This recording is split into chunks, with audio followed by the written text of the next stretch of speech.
करेंगे। तो इनको हम क्या नाम देते हैं? तो इनको नाम देते हैं कंसिस्टेंट। ठीक है, कंसिस्टेंट इसको बोलेंगे। ऐसे ही क्वेश्चन में पूछा जाएगा कि कंसिस्टेंट है कि इनकंसिस्टेंट है, तो आप कहेंगे कि एक दूसरे को कट कर रहे हैं, इसका मतलब ये कंसिस्टेंट है। अच्छा, इसके कितने आंसर होंगे?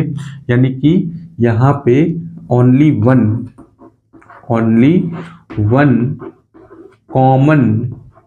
कॉमन आंसर, ठीक है, आंसर कहिए या फिर सोल्यूशन कहिए, ओनली वन कॉमन सोल्यूशन। क्यों?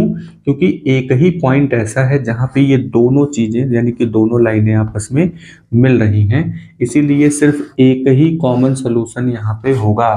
ठीक है, तो एक ये मेथड हो गया। दूसरे नंबर पे हम फिर से कंपेयर करेंगे, तो मान लीजिए कि कंपेयर करते हुए a1 बाई a2 और b1 बाई b2 ये दोनों एक दूसरे से कंपेयर मतलब कि इक्वल हो गए, लेकिन जैसे ही हमने c1 बाई c2 को कंपेयर किया तो ये इक्वल नहीं आ रहा था। और जब ये इक्वल नहीं आएगा तो इस केस में क्या होता है कि ये दोनों एक दूसरे को कभी नहीं काटेंगे। ठीक है, यानी कि यहाँ पे कंडीशन ये बनता है कि देयर इज, पहली बात तो ये एक दूसरे को काट नहीं रहे हैं, तो ये कैसे हो गए? इनकंसिस्टेंट। ठीक है, इनकंसिस्टेंट हो जाएंगे और नो कॉमन सोल्यूशन इसका आंसर हो जाएगा। तो ऑप्शनल में ये चीज पूछी जाती है। ठीक है, तो ये ध्यान में रखेंगे।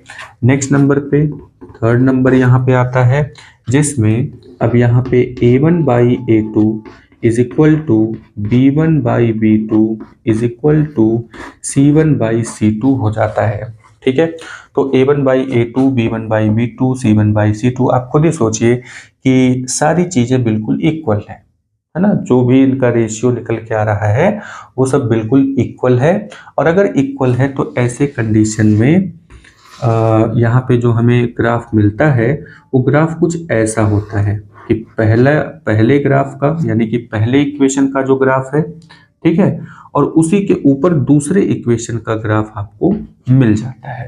तो पहली बात तो एक दूसरे को तो ये कट कर ही रहे हैं और हर एक पॉइंट पे कट कर रहे हैं, इसका मतलब ये हुआ कि ये कंसिस्टेंट है। ठीक है, कंसिस्टेंट है और इसके अलावा ये डिपेंडेंट भी है। ठीक है, एक दूसरे पर डिपेंडेंट है।